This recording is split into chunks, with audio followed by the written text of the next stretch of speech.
The Henry Jackson Society is a think tank founded by researchers in 2005 that has direct access to some of the most powerful people in the US and UK. It describes itself as working to combat extremism, advance democracy and real human rights, as well as committing to the maintenance of a strong military and giving 2 cheers for capitalism. Recently, the think tank has come under the spotlight because of its links to the UK government. It has been avoiding rules on parliamentary transparency, paying benefits to Tory MPs such as Priti Patel and Michael Gove, receiving money from the UK Home Office, over £80,000 between 2015 and 2017. It also shapes government policy through lobbying breakfasts with MPs, hosting Prime Minister Boris Johnson, and attending key government meetings. With HJS working with the UK government, concerns have been raised over its links with far-right groups, its xenophobic and Islamophobic statements, and its unreliable research. Such issues greatly impact our democracy, security, and society, risking the UK's foreign policy and local community relations. HJS has several links to far-right groups and has made anti-Muslim statements. It is accused of advocating for a Muslim ban with the Hungarian government of Viktor Orban and the US administration under Donald Trump. 2 of HJS's founders have since described it as a far-right, deeply anti-Muslim racist organization dominated by right-wing anti-Muslim and anti-immigration views. Several of its members have also made Islamophobic statements. The former head of the HJS, Douglas Murray, claimed that Muslim immigration to Europe is a demographic time bomb and that the startling rise in Muslim infants is abolishing white Britons who are forced to accept the loss of their country. This echoes far-right conspiracy theories such as the Great Replacement, a belief that white populations are being erased, that has inspired mass shootings in New Zealand,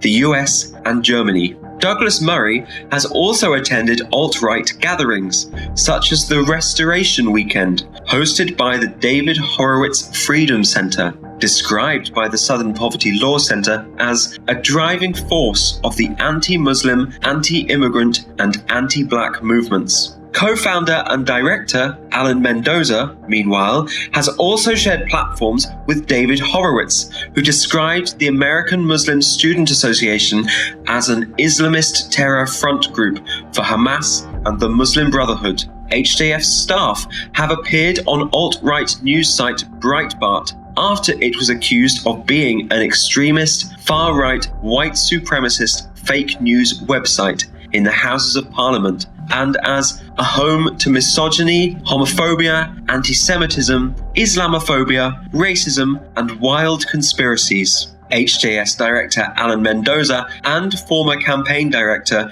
Raheem Kassam have appeared on far-right personality Steve Bannon's podcast. Assam has described Islam as a fascistic and totalitarian ideology and described the Quran as fundamentally evil.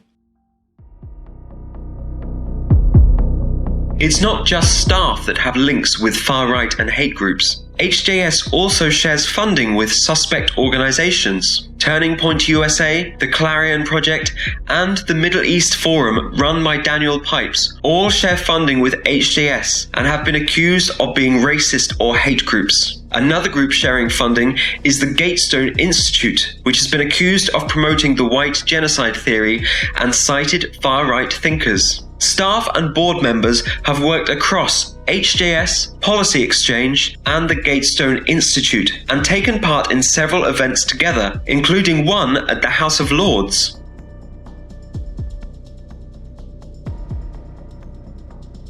These links are dangerous because they bring far-right anti-Muslim sentiment into the heart of the UK government. As well as working with the government, former members of the Henry Jackson Society have taken up government roles. Robin Simcox was appointed interim lead for the government's Commission for Countering Extremism. He has spoken at events by far-right organizations such as the Center for Immigration Studies, founded by a eugenicist and white supremacist, and designated a hate group by the Southern Poverty Law Center. He is accused of promoting racist conspiracy theories as a Margaret Thatcher Fellow for the Heritage Foundation. His appointment was described by an expert in the far right as mind-boggling due to his interaction with hardline anti-immigrant organizations and his promotion of completely discredited anti-Muslim claims. HJS has provided office and staff to MP-led working groups which later collapsed due to concerns over funding transparency. This, despite being registered as a charity in the UK, receiving tax relief and other public benefits, and supposedly being politically impartial.